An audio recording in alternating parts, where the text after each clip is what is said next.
sudah menghina saya sehina-hinanya, sudah menuduh ijazah itu ijazah palsu, sudah merendahkan saya serendah-rendahnya. Saya kira masyarakat juga pasti akan melihat mana yang benar, mana yang salah ya.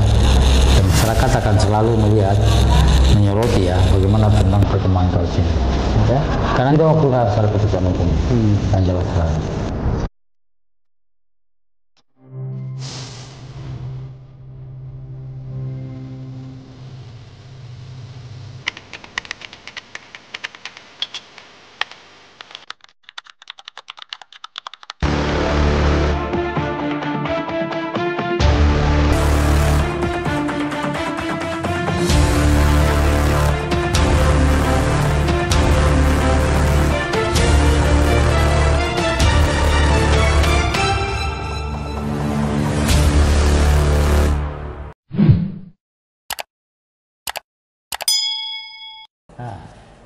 Oke, para pemirsa dimanapun Anda berada, pada hari ini saya bersama dengan Direktur Eksekutif Lembaga Kajian Strategis Kepolisian, Bang Dr. Edi Hasibuan. Beliau sangat konsen sekali dalam pembahasan isu-isu kepolisian di Republik ini, dan kita langsung akan membahas terkait dengan kasus ijazah Pak Jokowi yang sekarang kita ketahui pada tanggal 31 Oktober 2025 yang lalu, Kabid Humas Polda Metro Jaya, Brigjen Ade Ari, menyampaikan bahwasannya 117 saksi telah selesai diperiksa dan ada 25 ahli ya yang diperiksa, dan dalam waktu dekat ya Polda Metro Jaya katanya akan melaksanakan gelar perkara terkait dengan laporan polisi Pak Jokowi. Oke, Bang Edi, saya ingin tanya, apa sih maksud daripada gelar perkara sehingga penyidik akan melakukan gelar perkara dalam penyidikan ini? Ya, saya kira itu bagian daripada proses hukum. Oke. Ketika misalnya penyidik melakukan gelar perkara, berarti dia akan sudah menemukan ada unsur pidana dalamnya. Kemudian yang jadi masalah adalah siapa yang melakukan itu, ya. Makanya kalau misalnya proses hukumnya kan sangat panjang ya, sampai ratusan orang diperiksa, kemudian saksi ahli juga yang dipanggil juga cukup banyak, sampai 25 orang ya. Dan saya kira ini bukan mainan, ini adalah kasus betul-betul atensi ya pihak kepolisian ya, karena ini tadi saya bicarakan masalah ini adalah masalah profesionalisme, ya. Jangan sampai misalnya masyarakat, masih ada masyarakat yang meragukan ya bagaimana kinerja kepolisian ya. Ketika polisi misalnya memanggil banyak orang, kemudian banyak saksi ahli ya, itu betul-betul itu merupakan sorotan masyarakat yang sampai saat ini ya. Saya kira itu betul-betul polisi sangat atensi ya, sangat serius sekali dalam menangani itu. Dan kemudian mereka mengumumkan akan melakukan gelar perkara ya. Dari 100 ini berarti itu sudah diminta keterangan ya. Kemudian dari 100 orang ini berarti sudah ada yang memberikan bahwasanya penjelasan mereka sudah ada yang mengarah kepada ada ditemukan ada unsur pidana dalamnya. Dari banyaknya saksi itu berarti nggak benar dong ada yang bilang di lama-lamakan polisi katanya. Tidak, karena ini banyaknya sekali saksinya gitu. Karena memang ini kan kasus mungkin khusus ya. Kalau saya kenapa khusus, karena pertama itu kasusnya banyak mendapatkan perhatian masyarakat ya. Bisa dibilang ini berbulan-bulan, nggak kelar-kelar ya. Bahkan sebetulnya nih ya masyarakat juga mengharapkan ini cepat penanganannya. Karena kenapa? Karena memang ini, tetapi juga kita nggak bisa paksakan kepada penyidik ya. Kenapa demikian? Karena memang di sini adalah betul-betul polisi pengen memberikan kerja ya, yang betul-betul profesional ya. Jangan lagi ada keraguan masyarakat, itulah yang dilakukan polisi penyidik ya dalam penanganan kasus ini. Jadi ketika misalnya masih ada keraguan, makanya kan banyak ya ahli pidana dipanggil, ahli bahasa dipanggil, kemudian ahli apalagi ya, semua ahli hukum, ahli TE dipanggil, semua di sini dipanggil ya, untuk memastikan di sini ada pidana atau tidak. Ketika misalnya sudah ada penjelasan dari mereka bahwasanya kami menyatakan bahwasanya ada pidananya. Kenapa demikian? Karena seperti ini. Begitu juga hukum pidana, pakar hukum pidana menyatakan setelah saya melihat dari awal sampai akhir, saya melihat ini ada pidananya ya. Maka disinilah polisi baru mengangkat ya perkara ini naik kepada gelar perkara. Ketika nanti dia akan dilakukan gelar perkara, maka nanti akan ada siapa kira-kira yang melakukan. Kemudian siapakah tersangkanya ya. Nanti akan muncul ya. Karena di sini kalau menurut saya penyidik sudah menemukan. Cuman harus melalui gelar perkara. Karena penetapan perkara tersangka itu memang harus melalui gelar perkara, tidak bisa sembarangan. Tidak bisa karena ini mungkin ini, tidak bisa demikian. Karena semua nanti gelar perkara itu dihadiri oleh divisi hukum. Dihadiri oleh propam. Dihadiri oleh penyidik ya. Dihadiri oleh banyak pihak yang ada di sini. Termasuk juga ahli IT-nya. Termasuk juga nanti forensiknya seperti apa ya. Jadi mereka akan hadir. Sama-sama nanti hanya diputuskanlah siapa yang tersangka di dalam kasus ini. Lantas apa yang menjadi korelasi daripada buku yang mereka buat, Jokowi's White Paper, karena kata mereka itulah semua buktinya yang kami buat itu buku itu katanya. Itu tidak memberikan apa-apa. Oke. Tidak memberikan informasi apa-apa ya. Itu bisa berarti apabila disampaikan kepada penyidik. Sepanjang mereka tidak menyampaikan kepada penyidik apa yang mereka tahu ya. Kan buku itu tidak memberikan bukti apa-apa ya. Tetapi ketika mereka menyampaikan itu kepada penyidik, maka itu punya nilai hukum untuk didalami ya. Untuk didalami. Oke. Ya. Karena kan kita ketahui bahwasanya mereka juga udah sebarluaskan kepada masyarakat buku itu dan sekarang diperjualbelikan. Nah, sekarang kan kita lihat bahwasanya beberapa terlapor dan kemarin Humas Polda Metro Jaya mengatakan ada 2 kali terlapor nggak hadir dengan alasan sakit. Ini bagaimana dalam efektivitas hukum tersebut agar berjalan apabila memang di dalam tahap penyidikan sudah 2 kali terlapor tersebut nggak hadir? Gini, hadir atau tidak itu adalah hak yang bersangkutan. Tetapi proses hukum akan jalan terus ya. Ketika misalnya penyidik sudah menetapkan ini, sudah masuk dalam penyidikan ya. Kemudian melakukan gelar perkara. Kenapa dilakukan gelar perkara? Karena akan menentukan siapa tersangka di sini. Kemudian nanti akan diumumkan siapa tersangkanya. Lalu melakukan pemanggilan kepada pihak-pihak terlapor di sini. Dan yang pasti ketika misalnya dia tidak hadir ya, ketika akan diperiksa ya, 1 kali 2 kali panggilan tidak hadir, bisa dilakukan jemput paksa. Dan itulah merupakan kewenangan penyidikan. Dan itu legal ya, sudah KUHP gitu. Ya. Dan itu diatur di dalam undang-undang ya. Jadi tidak ada masalah kalau ketika dia misalnya tidak hadir pada saat dipanggil sebagai tersangka. Yang bersangkutan selalu beralasan karena sakit katanya. Ya, kita lihat nanti ya. Ketika misalnya kalau misalnya saksi mungkin apakah masih memang di Polda juga ada disiapkan dokter atau apa segala macam untuk mengajar? Penyidik itu punya kedokteran ya. Itu namanya kalau di Polda itu ada namanya kedokteran dan kesehatan ya. Ada penyidik yang ditunjuk oleh penyidik nanti untuk bila perlu membantu ya agar bersangkutan bisa sehat ya. Oke. Jadi beberapa terlapor sudah ada yang berangkat ke luar negeri, ke Australia, Sydney ya, dan ada yang ke luar negeri lain, ke London ya. Nah, kita lihat di dalam proses hukum ini kan seharusnya kita menghormati proses hukum yang sedang berjalan, apalagi dalam tahap penyidikan biar tuntas kan gitu. Nah, seumpamanya ini sampai 3 kali juga ya dipanggil juga nggak hadir ya, karena dengan alasan masih di luar negeri. Ini kan sudah antar negara jadinya. Nah, itu bagaimana prosedur yang harus dilakukan kalau apabila orang di luar negeri gitu? Kalau menurut saya tidak ada masalah. Nggak ada problem. Nggak ada masalah ya. Ketika misalnya ada seseorang ditetapkan menjadi tersangka, maka penyidik punya kewajiban untuk memanggil yang bersangkutan. 1 panggilan tidak dipenuhi, 2 kali panggilan tidak dipenuhi, maka yang panggilan ketiga adalah dilakukan jemput paksa.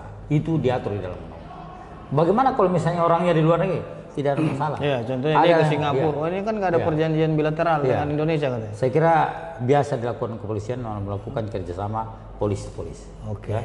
Itu biasanya kepolisian Indonesia bisa bantuan, misalnya minta bantuan kepada polisi setempat ya untuk menghadirkan yang bersangkutan. Oke. Selain daripada ijazah Jokowi yang menjadi sorotan daripada para terlapor ini, teman-teman, sekarang ijazah Wakil Presiden Gibran Rakabuming Raka. Ya, terus terang mereka menyampaikan bahwasanya ijazahnya juga diragukan. Sehingga bagaimana mau menjadi wakil presiden ijazahnya diragukan kata dia gitu. Nah, makanya Nah, ini saya lihat tidak ada akhirannya. Iya. Menurut pandangan daripada Edi Hasibuan selaku kriminologi seperti apa? Ya, ini saya lihat melebar kemana-mana ya. Iya. Saya tidak tahu persis sebetulnya bagaimana apa mereka nih misinya. Ya, enggak ke sini, gagal di sini, minta ke sini ya. Jadi ya ini, tapi ya sepanjang mereka punya bukti, ya silakan saja ya. Tapi yang saya herankan itu kenapa calon mantan-mantan presiden yang lain juga nggak diperlakukan seperti itu ya. Saya kira ini lebih pada politis ya. Jangan karena kalau saya sampaikan, jangan karena kita tidak suka lalu mencari-cari sesuatu yang yang mengada-ngada maksud saya. Ya, kita mengharapkan ini ya betul-betul tidak membuat suatu kegaduhan-kegaduhan baru. Ya, saya kira itu yang saya harapkan kepada kawan-kawan ya, agar tidak menimbulkan kegaduhan kemudian tidak menimbulkan, karena waktu kita masih panjang, kita waktunya saat ini bagaimana membangun negara ya, itu yang perlu kita pikirkan sekarang. Apalagi misalnya yang bersangkutan sudah pernah jadi wali kota, pernah jadi saat ini menjadi wakil presiden ya. Ya saya kira ya saya tidak tahu persis ya apa yang menjadi alasan kawan-kawan untuk sekarang mempersoalkan ijazah wakil presiden ya. Oke, dari pandangan dan ilmu kriminologi, ini kan mereka dalam melakukan pembuktian itu menunggu dulu baru mencari bukti. Nah, ini dari sudut pandang kriminologi seperti apa itu? Seperti itu. Jadi kita tuduh dulu orang, baru kita sibuk ke sana kemari cari bukti. Ada nggak kira-kira? Tidak demikian, malah terbalik sebetulnya. Oh iya, terbalik. Siapa yang menuduh berarti dia harus bisa membuktikan bahwasanya tuduhannya itu benar. Nah, ini mereka mencari sampai ke pasar pramuka, ke desa Ketoyan, ke kuburan. Inilah namanya mengada-ngada ya. Mengada-ngada ya. Ini jelas sebetulnya menurut saya sangat meresahkan ya, menimbulkan kegaduhan, kemudian juga mengganggu kenyamanan masyarakat ya. Saya kira hal seperti ini saya minta agar hindari ya, kemudian juga jangan seperti ini ya menurut saya ya. Karena kenapa?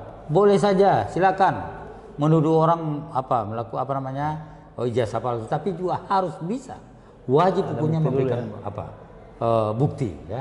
Kalau itu buktinya disampaikan adalah salah, berarti dia itu merupakan proses. Karena ada juga dari tim mereka mengatakan bahwasanya tidak perlu bukti dalam penyelidikan, buat laporan polisi nggak perlu bukti katanya. Itu tugas polisi katanya mencari bukti itu. Itu gimana? Bukan. Pandangan. Siapapun juga.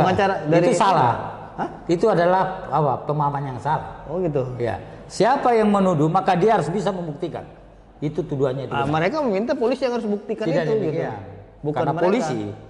Polisi biasanya ada laporan masyarakat. Kemudian polisi akan menanyakan, Bapak melakukan laporan pemalsuan itu atau palsu, itu Bapak punya bukti nggak, kan gitu ya. Karena polisi baru bisa baru bisa diterima. Tanpa itu tidak bisa diterima ya. Artinya siapa yang menuduh itu ada ijazah palsu, maka dia punya kewajiban untuk membuktikan itu adalah palsu. Kalau dia berarti ngada-ngada atau misalnya membohongi masyarakat ya, itu merupakan pelanggaran hukum ya. Harus dipahami demikian. Oke, jadi teman-teman kita lihat beberapa waktu lalu kita melihat dari salah satu penggugat ijazah Jokowi mengatakan dalam penyelidikan ataupun membuat laporan polisi itu nggak perlu bukti. Jadi ini udah dipatahkan oleh Bang Edi Hasibuan, karena bagaimana mungkin kita melaporkan seseorang karena bukti ini nggak ada. Ini nanti akan main hakim sendiri Bang, ya? Main tunjuk-tunjukan. Ini gitu. Negara hukum. Harus paham, ini negara hukum. Tidak boleh silakan melapor ya. Tetapi syarat pelaporan itu adalah harus punya bukti-bukti. Kita merasa ditipu, kemudian kita melapor karena kita punya bukti ya. Itu persiapannya sedemikian ya. Artinya memang tidak boleh menuduh orang sembarangan. Karena kalau kita tuduh orang sembarangan, itu juga akan menjurus pada pelanggaran hukum. Harus dipahami demikian. Kenapa demikian? Karena yang kita sebutkan ini adalah merupakan nama baik orang. Nama baik orang menyebarkan fitnah itu jelas salah ya, dan itu merupakan pelanggaran hukum. Pelanggaran hukum ya. Oke. Seumpamanya ini Bang, hasil keputusan daripada gelar perkara tersebut dihentikan atau penetapan tersangka, upaya apa yang dapat dilakukan oleh para pihak baik pelapor maupun terlapor. Ketika Rapid atau Iya. apa gitu. Makanya kan kalau misalnya ketika ditetapkan orang menjadi tersangka, yang penting adalah kan mereka kan pra peradilan. Ya memang itu apa namanya? Itu merupakan proses hukumnya demikian. Mereka boleh melakukan pra peradilan untuk menguji penetapan penyidik tadi menjadi tersangka. Ya, karena mereka nggak ridho katanya dijadikan tersangka sebelum ijazahnya diperlihatkan kepada mereka. Ya tidak apa-apa, itu hak mereka kan. Tapi yang jelas adalah sesuai aturan yang ada ya. Siapapun juga, bukannya mereka ya. Dan itu berlaku untuk siapapun juga.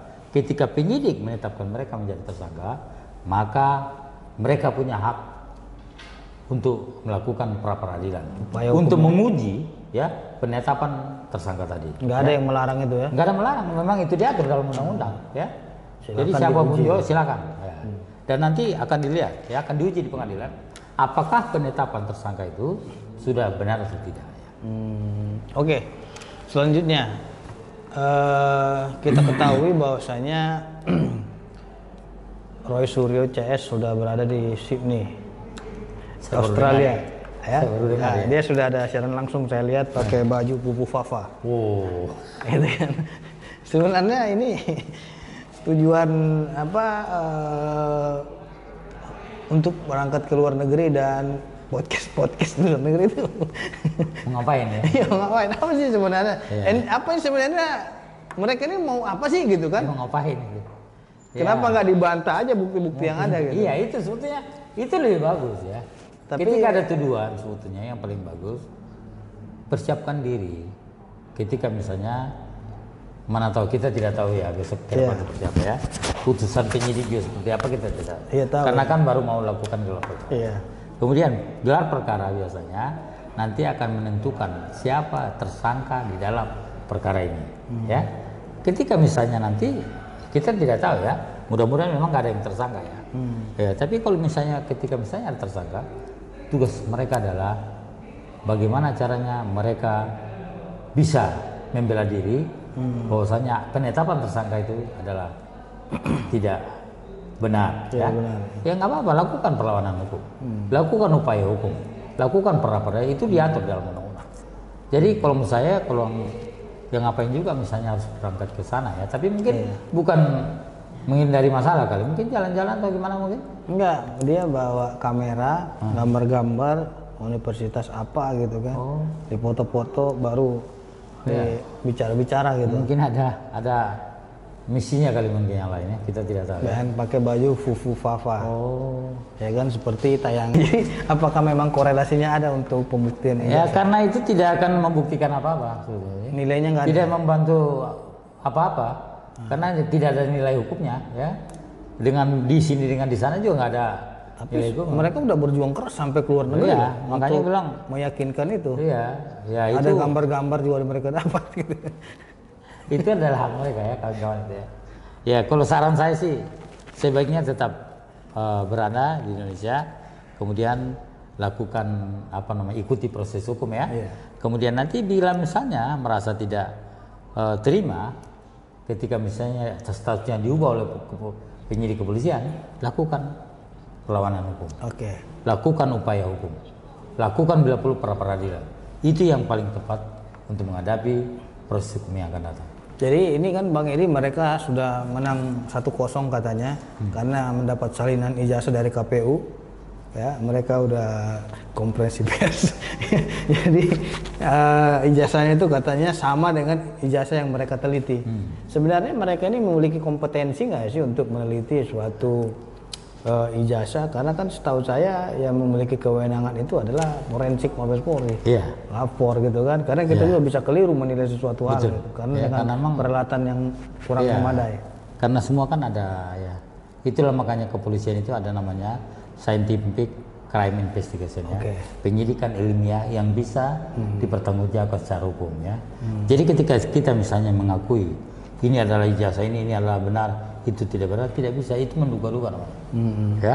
Karena yang menentukan itu adalah pihak yang berwajib ya, yang ditunjuk oleh undang-undang ya, untuk menyampaikan apakah ijazah itu benar atau tidak, palsu atau tidak, itu ada apanya. Bukan kita, kalau kita lebih kepada mungkin membela diri ya, Iya. atau mungkin ya silakan Kalau memang itu misalnya mereka punya, sampaikan kepada penyidik.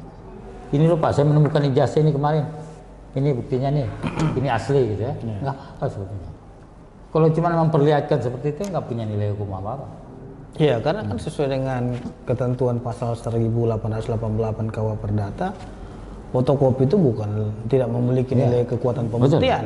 Iya. Nah, itu diatur dalam 188. Nah, tapi kan mereka hanya dapat berkutat di fotokopi terus gitu. Ya kalau TV Karena mereka bilang aslinya nggak ada. Tapi Jokowi udah tunjukin kepada Projo relawannya ini aslinya loh saya pegang kayak gitu. Ya kalau gini nih nggak akan kelar-kelar masalahnya. Nggak kelar-kelar ya. Iya, ya apa namanya? Tetap itu salah gitu. Tetap ya, saya kira bagusnya sampaikan nanti di persidangan. Ya. Atau sampaikan kepada pihak penyidik kepolisian biar itu punya nilai hukum. Itu saran saya. Oke. Jadi teman-teman kita lihat bahwasanya kasus ini sangat panjang karena apa? Karena saksinya itu sampai 117 orang dan ahli 25 orang. Undang orang aja memakan waktu 1 minggu 1 orang. Ya, untuk Bisa kita dibayangkan lama sekali ya. Belum lagi penyidik menangani perkara-perkara lain juga. Saya juga mengharapkan kepada penyidik segera Beri kepastian hukum ya. Kepastian hukum, tentukan status mereka, mana yang layak menjadi saksi ya. Kalau memang ada tersangka ya silakan sampaikan kepada masyarakat ya, sehingga ada kepastian hukum. Kemudian masyarakat juga menilai ya, bahwasanya perkara ini sudah terus maju ya, untuk proses hukumnya terus semakin lengkap ya. Oke. Apa sih yang menjadi harapan abang selaku pengamat kepolisian dalam kasus Jokowi ini? Karena kita lihat ini para pendukungnya ini kan saling gigit ini, saling serang juga kan, ada termul katanya gitu kan, ada terbah, semuanya saling serang gitu kan. Nah, yang menjadi motivasi dalam kasus ini apa sih? Gitu. Saya juga tidak tahu juga ya. Kenapa kok nggak bisa habis? Iya, itu biasanya itu gitu? 1-2 bulan udah kelar ya kalau misalnya perkara-perkara biasa. Iya. Tapi ini kayak saya lihat udah ada episodenya soalnya. Berbulan-bulan ya nggak kelar-kelar ya. Dibikin seperti ini, nggak ini juga, dibikin nggak tuntas-tuntas. Makanya saya mengharapkan kepada penyidik kepolisian selesaikan kasus ini. Biar ada berikan kepastian hukum ya. Siapapun juga saksi, siapa tersangkanya tetapkan segera ya, sehingga tidak menimbulkan persepsi yang kurang baik terhadap penyidik kepolisian. Karena kan kita ketahui Rismon udah menyampaikan Jokowi jangan cabut laporannya. Saya tantang Anda kata dia gitu. Untuk memperlihatkan ijazah ini. Iya. Ini merupakan suatu hal yang baik atau yang buruk? Itu menyampaikan ini namanya arogansi. Ya. Arogansi dalam hukum ya. Artinya ya memang tidak ada melarang sebetulnya. Tidak ada melarang untuk berkata apa-apa. Tetapi juga saya kira masyarakat juga pasti akan menilai mana yang benar, mana yang salah ya. Ya masyarakat akan selalu melihat, menyoroti ya bagaimana tentang perkembangan kasus ini. Kadang-kadang itu masyarakat itu muak melihat ini episode ini terlalu lama menurut saya ya. Sudah waktunya harus ada putusan hukum yang jelas. Siapa juga jika memang dia salah, jika terbukti salah cukup bukti, jangan dibiarkan yang seperti ini. Harus ada kepastian hukum. Oke, harus ada kepastian hukum. Oke, teman-teman dimanapun Anda berada, itulah tadi perbincangan hangat kita dengan Bang Dr. Edy Hasibuan, Direktur Eksekutif Lembaga Kajian Strategis Kepolisian. Jangan lupa tonton terus acara YouTube Petisi Ali hanya di Head to Head bersama dengan pengacara Mawar. Sampai ketemu kembali. Salam sukses selalu. Ya.